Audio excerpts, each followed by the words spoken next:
Welcome back to Dateline New Haven on WNHH-FM, New Haven's home for community radio. I'm Paul Bass, inviting you to look behind the stories, behind the headlines, the stories that make our community tick. Well, democracy is ticking in New Haven. You might have heard that it's on the ropes in America and some other places in the world, but here in New Haven, we not only support democracy, we have a democracy fund. It's a public financing system that helps people run for mayor, whether or not they're rich and rich people are behind them, get the people more of a voice in government and have them debate so that people get to hear the issues. Heimer runs the Democracy Fund. She's the executive director? The title is administrator. Administrator. I think that's executive director, but I'm going to ask you to get so close to the mic. You're almost touching it. All right. Heimer, how long have you been running the Democracy Fund? Since 2014-15. After Ken Krajewski, yep. And so you've been hanging in there. I have been. And we've had a Democracy Fund since 2007, correct? Yes. And that's and no other place in Connecticut has a Democracy Fund. Yes, but not for lack of trying. Oh, really? The Democracy Fund was created as part of a pilot program. Right, where you set up the 3 towns can do it. Absolutely. And we were just the only ones, New Haven was the only ones that could get it through the finish line at the Board of Alders. So, who did Middletown try, or who else tried? Middletown's looked at it. Bridgeport's looked at it. Bridgeport. Sorry about that. Waterbury's looked at it. Waterbury. Oh, okay. Dead Body Democracy Fund. It's a challenge wherever you do it. But why didn't those other communities do it? They just couldn't figure out how to create their own program. So one of the things that makes our program different is that it's a hybrid model. So some campaign financing programs simply provide a grant to candidates and then limit their additional fundraising, their contributions that they can receive from the public. That is how our statewide program works for state legislators, for the governor. And then the other option is to do matching funds. That's what New York City does. New York City will take your contribution 6-1, right? And match you 6-1 now. That's correct. But no grant. But you do not get a grant, but you then have to keep fundraising in order to continue to get money. So what we have is a hybrid program where you do get a grant. You get $20,000 for qualifying for the fund. And then you also get matching funds for your contributions at a rate of 2-1, up to the first $30 contributed by each individual voter of New Haven. And is there a cap? There is a cap. We cap the total campaign expenditures at $390,000. Have we ever come close to that? We've passed that amount for private funding. Who passed that? Tony Hart? Tony Hart raised about $500,000. Wow, and she lost. This was when she won, though. Oh, okay. Yeah, it's the purpose is really to try and take money out of the conversation in local elections, and that is very, very difficult for a lot of towns, and I'm just thrilled that we're able to do it here. Just because the Supreme Court won't let us do it right, you can't require that everybody has to run public. Some people can decide, because we've decided that, I guess, corporations are people and all this other stuff, right? So, Buckley Vallejo in 1976 was a Supreme Court decision that said, it's free speech, money, and elections. So if someone is really rich and just wants to have a endless amount of money, or gives contracts out to really rich people who want to give them a lot of money, they can. Although there are limits in how much they can each give. There certainly are limits. But you don't have to run on the public financing Democracy Fund if you don't want to. And in fact, correct, people like Tony Hart have chosen not to. Yes. But the option is there. So we were talking about parts of it just to start the conversation for people who aren't familiar with this.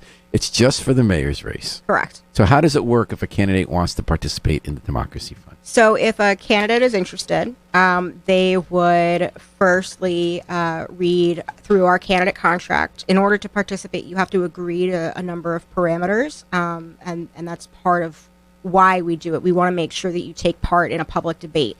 We want to make sure that you're keeping appropriate track of your campaign finances and your expenditures, and that you're following all of the rules that the State Elections Enforcement Commission has put into place. We want to make sure your filings are on time.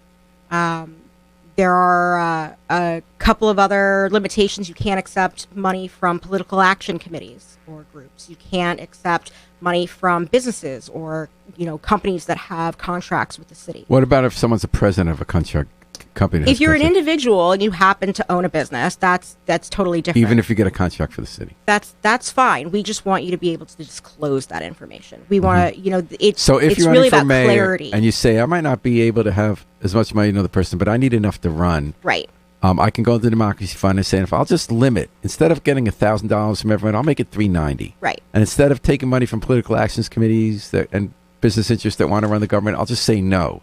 Right. And in return, I will get... you'll get a $20,000 grant, and you'll get a 2-to-1 match on your first $30 of each individual's contributions. If they're from New Haven, right? If they're registered to vote in New Haven, yeah. Oh, they have to be registered to vote. Yes.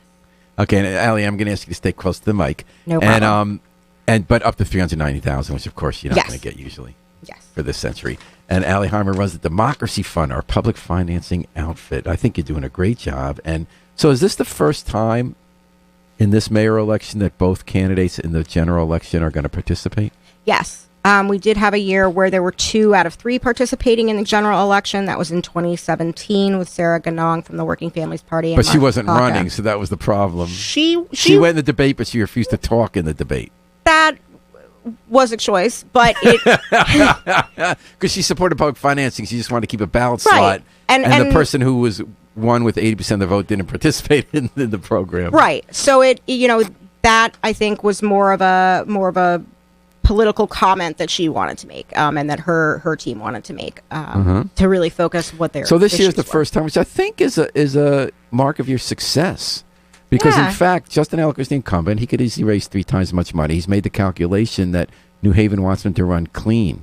So even though he could run 3 times as much, and even though he kind of is favored to win the election and have more money anyway, he has always calculated that was worth the benefit of participating in the fund because people want our candidates to do that. It's kind of interesting. Yes, well, I think having the Democracy Fund for so many years now has really showed voters in New Haven how important it is to have transparency. And just the option of participating is a fantastic thing that really says who you are, what you think your own fundraising base is going to be, just straight from the beginning.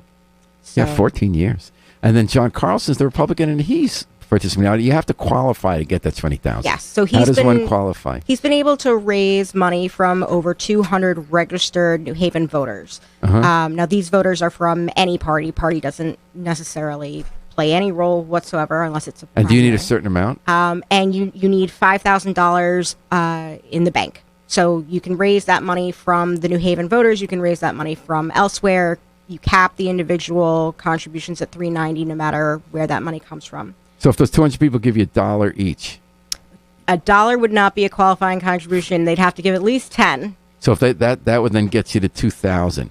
How could that other $3,000? Where would that come from? You can always accept contributions from people in other towns, people who are your relatives in Miami. Whatever. Some get you in the weeds, but if you follow the rules, you got at least 200 people in town to register voters. You get at least $5,000. You're in, and both our candidates are in this year. Correct. Way to go, Allie. So to participate, they have to agree to come to debate, and you run the debate, and we've had the honor and privilege. I've been so excited every time you let us put together a panel, and we have a great reporter panel. There's so many good media in town. We had La Voz Hispana, did it with us, Inner City News, New Haven Register, WTNH, WFSME.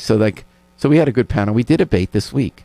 Yes, we did. At Co-op High. And it really, I would argue that in a year like this where people don't feel it's a competitive race, even though we in the media care so much about democracy, we treat it like a real race, and there will be real votes. It's kind of hard to imagine the Republican winning, but that doesn't mean he won't. But I think that debate was sort of the highlight of the campaign. I think that's the time when most people paid attention to a race that otherwise isn't getting a lot of attention. Would you agree with that?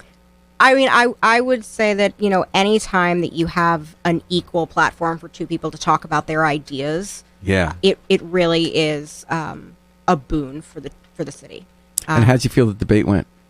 I felt it went great. I think the candidates were honest and open about their beliefs and their, what's important to them, and they were able to share their own personal histories, their own personal victories. I thought they also addressed, there was such a wide range of topics from affordable housing to lawn blowers, lawn leaf blowers, to crime, to budgeting, to schools. I felt I really learned where they all stood.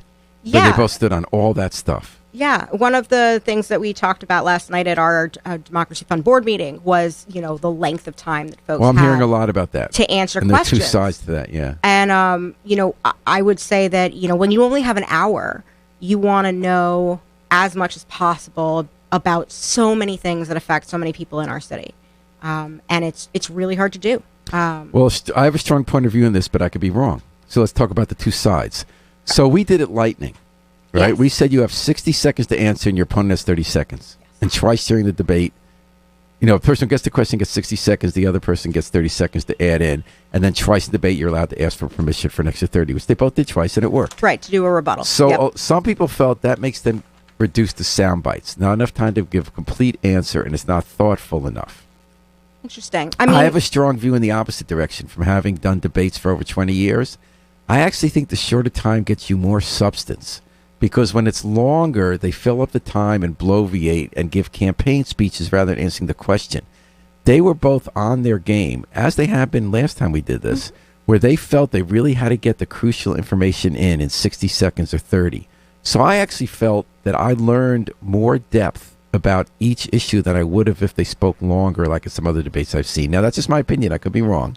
And as you pointed out, people aren't going to watch for more than an hour without falling asleep. In fact, one person did fall asleep during the debate and then complained that we didn't ask a question that was asked while she was asleep. But that was funny. That was.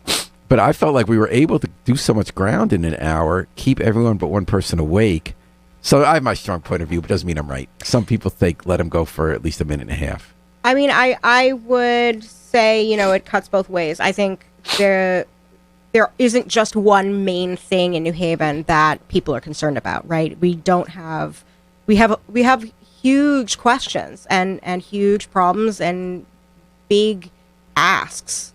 And so in order to address that many different diverse topics, you really do need to shorten your answers. And I think one of the other tests of an executive position is being able to explain your position in a brief period of time and make sure that people understand it.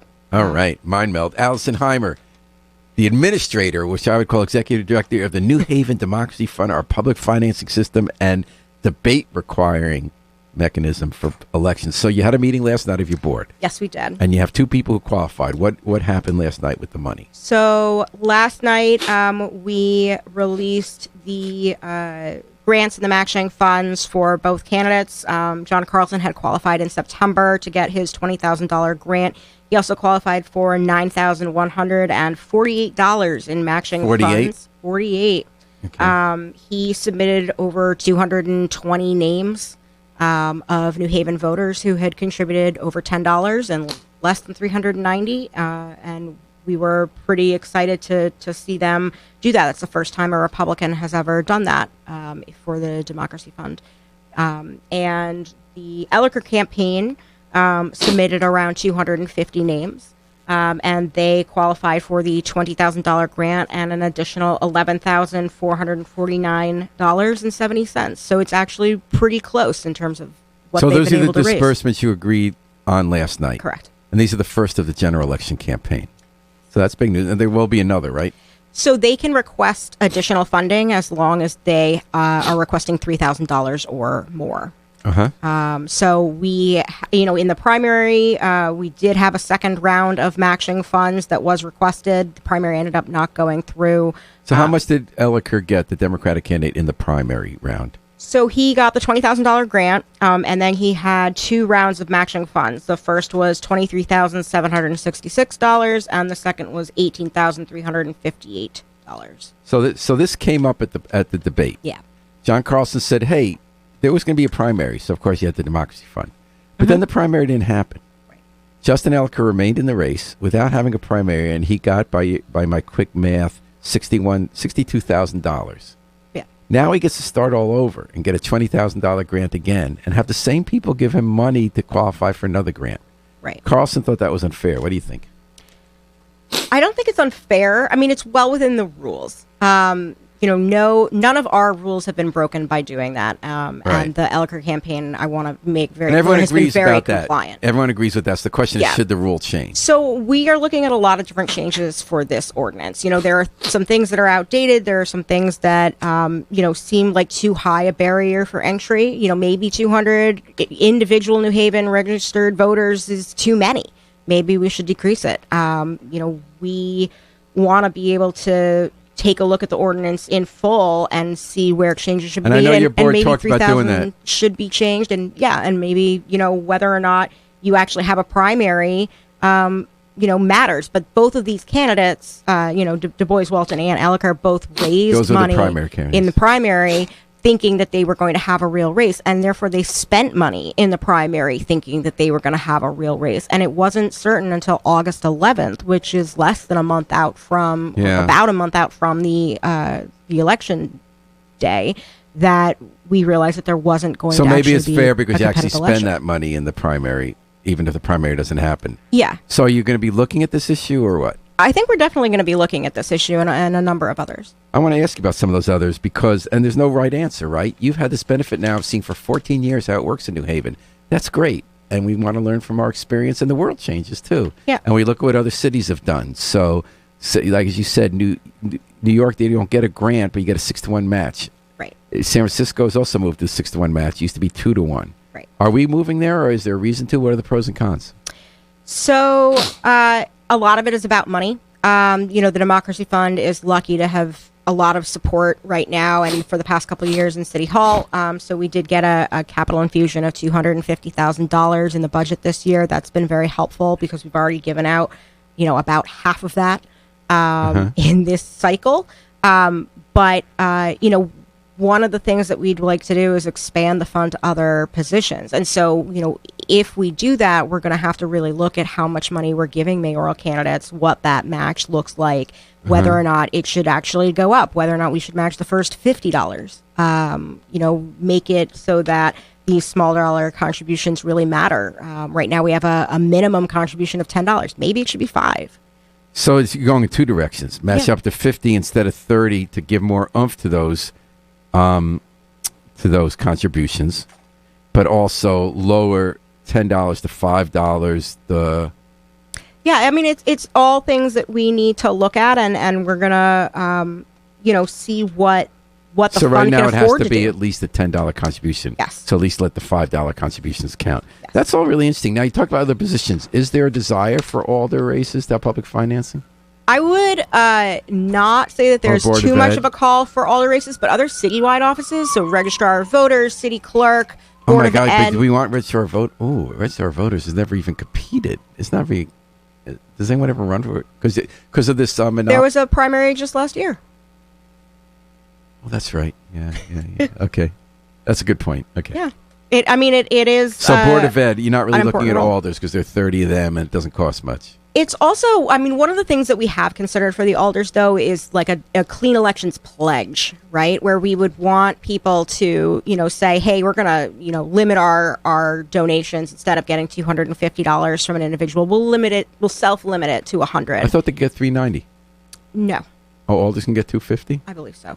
Okay, so limit. So that's an idea that use your position not only to give out money, but to set a standards, like the way you have green standards for buildings. Right. It doesn't mean you have to do it, but if you want to have the credit for doing it. If you want the accreditation, then you need to follow some rules. Don't accept money from political action groups. Don't coordinate with, big business. That's a really interesting idea. Yeah. Alyson Heimer, we only have a few minutes left. I want to ask you, you've been doing this now for 7 years. Do you like the job? I love this job. Why? I like that I can meet so many different people. I like that it's something that I feel is really important, that gives a voice to people who may not otherwise be able to have their voice be heard. If we are saying that, money talks, it allows $10 contributions to talk as much as a $30 contribution would. And that amplification changes the conversations that we have with candidates, the candidates have about the issues, and that we all look at as a community each year. So you feel like you're promoting democracy. More voices count and more opinions heard. Yeah. And why does that matter to you? Why does that matter to me?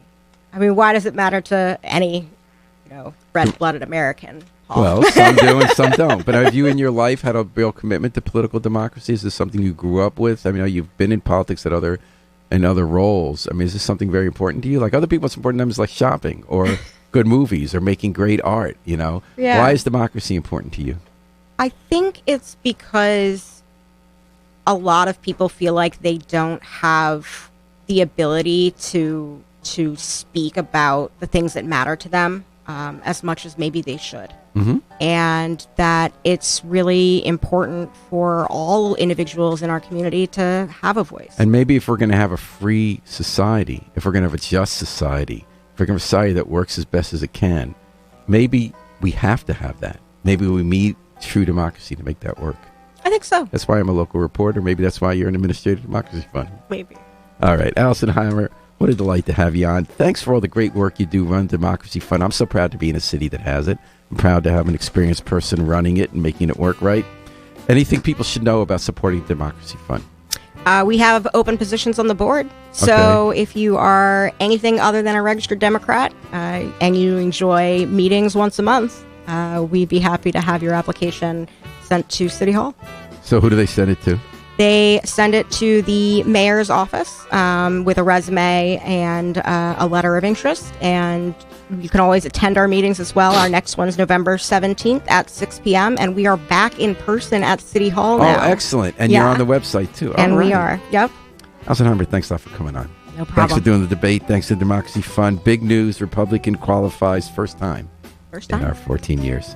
We're going to take it out with the Afro-Semitic Experience, performing I Wish I Knew How It'd Feel to Be Free. Oh, wait, someone had a comment. Let me quickly get that listener in. This is such a great program that allows the playing field to be equal. We need to extend this to every race across the state. Is there a training program for treasurers? Yes, I do a training program for treasurers individually each time that a campaign even expresses minimal interest.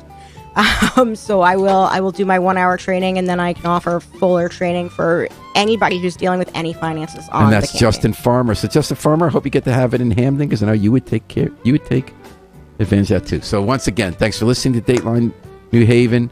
This is Paul Bass inviting you to fly free with us all day and all night on WNHH, New Haven's home for community radio.